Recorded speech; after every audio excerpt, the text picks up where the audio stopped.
Aucun de mes résidents a manqué aucun soin.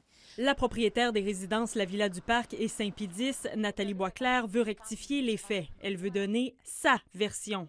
Effectivement, on avait du travail à faire. Encore une fois, peut-être sur mon ton de voix, ces choses-là. On avait mis en branle des choses déjà. Peut-être j'allais prendre une formation qu'eux m'avaient proposée. J'étais tout le temps là, en collaboration avec eux, puis on était prêts à faire ça. Selon les autorités de la santé régionale, ce sont des observations et des informations reçues récemment qui ont forcé la relocalisation urgente des 24 résidents pour assurer leur protection. Laisser les résidents dans leur milieu de vie, où ils se sentent bien, ils ont leur point de repère, où ils sont habitués d'être, qui sont bien.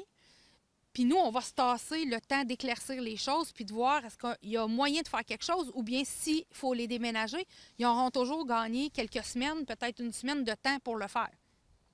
On n'a jamais eu de réponse. C'est la notion de confidentialité qui freine le CIUS à fournir les motifs exacts. Mais avec le délai de 48 à 72 heures, la table Action Abus Aînés-Mauricie considère que le droit des résidents a été bafoué.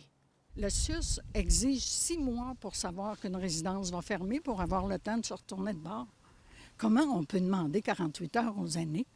Pourquoi invoquer la confidentialité s'il y a une question d'urgence? Avec aucune autre option devant eux, les familles vident les chambres et récupèrent les effets personnels. C'est comme si on vous disait, ben regarde, faut que tu quittes ton appartement, tu as 48 heures, mais on peut pas te dire pourquoi. C'est-tu trop grave qu'ils veulent pas nous le dire? Ou c'est tellement banal qu'ils n'osent pas le dire? On ne sait pas. On se demande qu'est-ce qui se passe, là. C'est comme s'il y avait eu un feu. On a 2 jours, fait que là, on n'a pas le choix. Il faut bouger. Sylvain Desmeules a des besoins spécifiques et il ne sait toujours pas où il va habiter. Ils n'ont jamais aidé pour trouver une autre place présentement.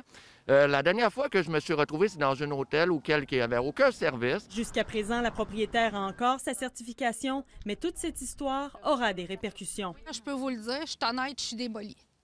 Cassandra Forcier-Martin, TVA Nouvelles, Trois-Rivières.